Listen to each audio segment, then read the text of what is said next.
வணக்கம். 4ஆம் வகுப்பு தமிழ் பாடம். 4ஆம் வகுப்பு தமிழ் பாடத்துல இப்ப நாம 2ஆம் பருவத்துல 5வது பாடம் பனிமலை பயணம் பத்தி படிக்க போறோம். இந்த பனிமலை பயணம் அப்படிங்கிறது என்னன்னா ஒரு படக்கதை. இந்த படக்கதையில சொல்லக்கூடிய கருத்து என்ன அப்படின்னா, நமக்கு ஒரு கஷ்டமோ துன்பமோ வரும்போது நாம மனச்சோர்வு அடையாமல் நாம என்ன பண்ணணும், அதுல இருந்து தப்பிக்கிறதுக்காக யோசிச்சு செயல்பட்டோம்னா நாம அந்த துன்பத்திலிருந்து தப்பிச்சிடலாம். அதை விடுத்து ஐயோ கஷ்டம் வந்துருச்சே, ஐயோ துன்பம் வந்துருச்சே அப்படின்னு நீங்க மனசு விட்டுட்டீங்கன்னா அது அந்த துன்பம் என்ன பண்ணும், உங்களுக்கு உயிர் இழப்போ பொருள் இழப்போ ஏற்படுத்தும். அதனால எப்பவுமே உங்களுக்கு ஒரு கஷ்டம் வந்துச்சுன்னா, உங்களுக்கு ஒரு துன்பம் வந்துச்சுன்னா அதுல இருந்து நாம எப்படி தப்பிக்கணும் அப்படின்னு நீங்க யோசிச்சு செயல்படணும் அப்படிங்கறதான் இந்த பாடத்தில் சொல்லப்பட்ட கருத்து. இப்போ இந்த பாடத்துல சொல்லப்பட்ட அந்த கதையை நாம பார்க்கலாமா? பாருங்க. 5 பனிமலை பயணம்.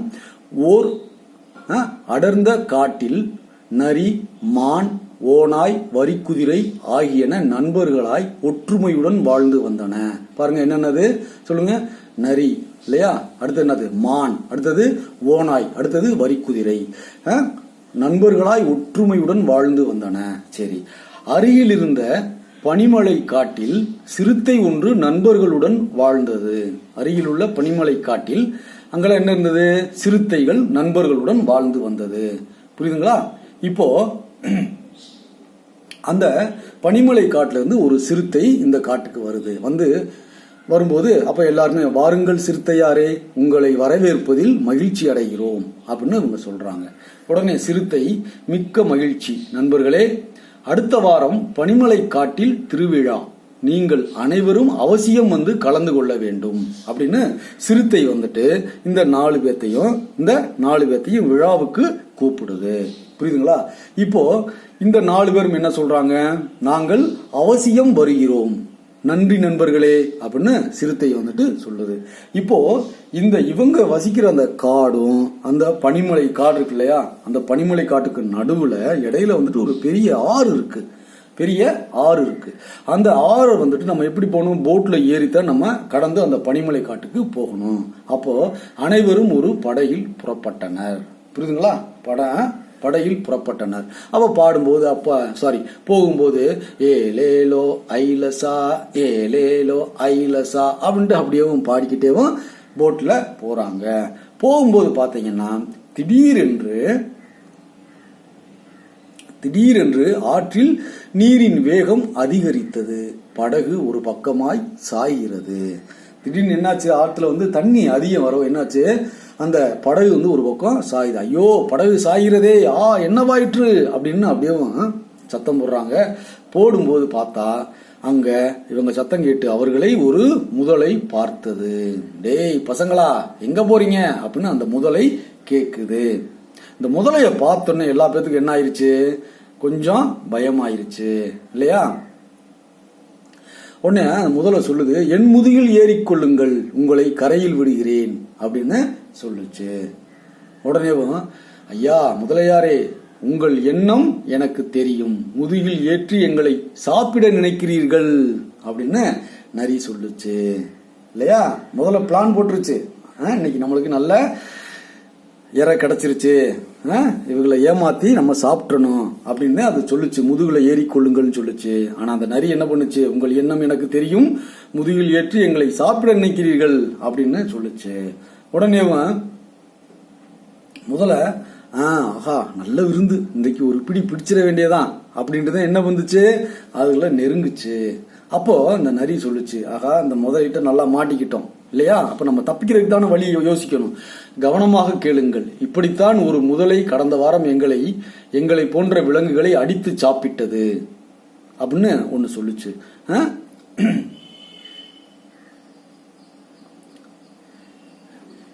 சொன்னேவும் அந்த முதலை கேட்டுச்சு. அப்புறம் என்னவாயிற்று அப்படின்னு கேட்டுச்சு. பிறகு என்ன, செரிமானம் ஆகாமல் இறந்தே போய்விட்டது. அதற்கு தயார் என்றால் நீங்கள் தாராளமாக எங்களை சாப்பிடுங்கள் அப்படின்னு நரி சொல்லுச்சு. உடனே முதல்ல அது விடுறதா இல்ல, அது என்ன சொல்லுச்சு, அதை பிறகு பார்த்து கொள்ளலாம், இப்போது பசிக்கிறது, இதோ சாப்பிட போகிறேன் அப்படின்னு சொல்லுச்சு. இப்ப நரி மறுபடியும் யோசிச்சது, என்னடா என்ன சொன்னாலும் விட மாட்டேங்குதே அப்படின்ட்டு, முதலையாரே இன்னும் ஒரு பிரச்சனையும் உள்ளது அப்படின்னு சொல்லுச்சு. உடனே என்ன அது, சீக்கிரம் சொல் அப்படின்னு முதல்ல சொல்லுச்சு. உடனே வழியில் பாம்பு கடித்தால் எங்களுக்கு விஷம் ஏறாமல் இருக்க நாங்கள் விஷமுறிவு செடிகளை தின்று வந்திருக்கிறோம் அப்படின்னு நரி வந்துட்டு ஒரு பிட்டை போட்டுச்சு. எப்படி, வழியில போகும்போது எங்களை பாம்பு கடிச்சா விஷம் ஏறாம இருக்க நாங்க என்ன பண்ணிட்டோம்னா விஷமுறிவு செடிகளை தின்று வந்திருக்கிறோம், அதனால் எங்களை யார் கடித்தாலும் அல்லது நாங்கள் யாரை கடித்தாலும் அவர்கள் இறப்பது உறுதி, அதனால் எங்களை யார் கடிச்சாலும் சரி இல்லாட்டி நாங்க வந்துட்டு அடுத்தவங்களை கடிச்சாலும் அவங்க இறந்துருவாங்க அப்படின்னு நரி சொல்லுச்சு. சொல்லிட்டு என்ன பண்ணுச்சுன்னா, நரி அங்க ஒரு மீன் இருந்துச்சு, அந்த மீன் எடுத்து கடிச்சிச்சு. மீனை தண்ணியை விட்டு எடுத்தோன்னே என்ன ஆயிரும், மீன் செத்துரும் இல்லையா, அது கடிக்க வேற செஞ்சு, அப்ப செத்துரும் இல்ல. இந்த பாருங்க, இதோ இந்த மீனை கடிக்கிறேன், அது இறந்து விட்டது பார்த்தீர்களா அப்படின்ட்டு நரி சொன்னுச்சு. சொன்னோன்னேவன் இந்த முதல்ல அதை நம்பிருச்சு. ஐயோ ஆளை விடுங்க, நான் போய் விடுகிறேன் அப்படின்ட்டு முதல்ல ஓடிருச்சு. உடனே அப்படி ஓடு ஒன்னு வரிக்குற சொல்லுச்சு. அப்பதான், நரியாரே உங்கள் தந்திரத்தால் எங்களை காப்பாற்றினீர் அப்படின்னு ஓநாய் சொல்லுச்சு. இப்போ ஆற்றில் நீரின் வேகம் குறைந்ததால் பனிமலை பயணம் தொடர்ந்தது. இப்போ அங்க தண்ணி ஆற்றுல வேகம் குறைஞ்சிருச்சு. அப்ப அழகா இப்ப போட்ல போறாங்க, ஏலேலோ ஐலசா ஏலேலோ ஐலசான்னு பாடல் பாடிக்கிட்டே போறாங்க.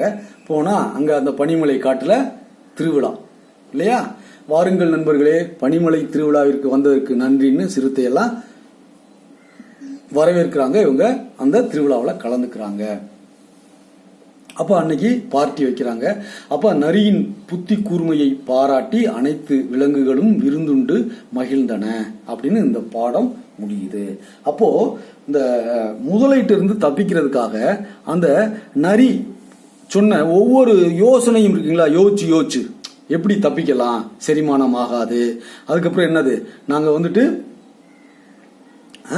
அந்த பாம்பு கடிச்சா இல்லையா விஷம் ஏறாமல் இருக்கு, இப்படி ஒண்ணு பண்ணிட்டு வந்திருக்கோம், அப்ப நாங்க கடிச்சாலும் இறந்துருவாங்க, அதே மாதிரி அவங்க என்னைய கடிச்சா அவங்க எங்களை கடிச்சாலும் இறந்துருவாங்க அப்படின்ட்டு சில யோசனைகள் அதை அப்படியே யோசிச்சு சொல்லி அந்த முதலைய ஓட வச்சிருச்சு இல்லைங்களா. ஐயோ முதல்ல வந்துருச்சு, இப்ப என்ன பண்ண போறோம்னு பயந்துருந்தாங்கன்னு வச்சுக்கோங்க, முதல்ல எல்லா பேரையும் சாப்பிட்டுருக்கோம் இல்லையா. அது மாதிரி நமக்கு ஒரு துன்பம் வரும் பொழுது நாம அந்த துன்பத்தை பெருசு பண்ணாம அந்த துன்பத்திலிருந்து தப்பிக்கிறதுக்காக யோசிக்கணும். என்ன பண்ணா அந்த துன்பத்திலிருந்து தப்பிக்கலாம், இப்படி பண்ணலாமா அப்படி பண்ணலாமா அப்படின்னு யோசிச்சோம்னா கண்டிப்பாக நமக்கு ஒரு விடை கிடைத்து வெற்றி கிடைக்கும் அப்படிங்கறதான் இந்த பாடத்தில் சொல்லப்பட்ட நீதி. புரியுதுங்களா? இப்ப நாம அடுத்த பாடத்தை அடுத்த வீடியோல பார்க்கலாம். நம்ம தமிழ் பள்ளி சேனல்ல வர வீடியோஸை நீங்க பார்க்கணும்னா தமிழ் பள்ளி சேனலை சப்ஸ்கிரைப் பண்ணுங்க. நன்றி, வணக்கம்.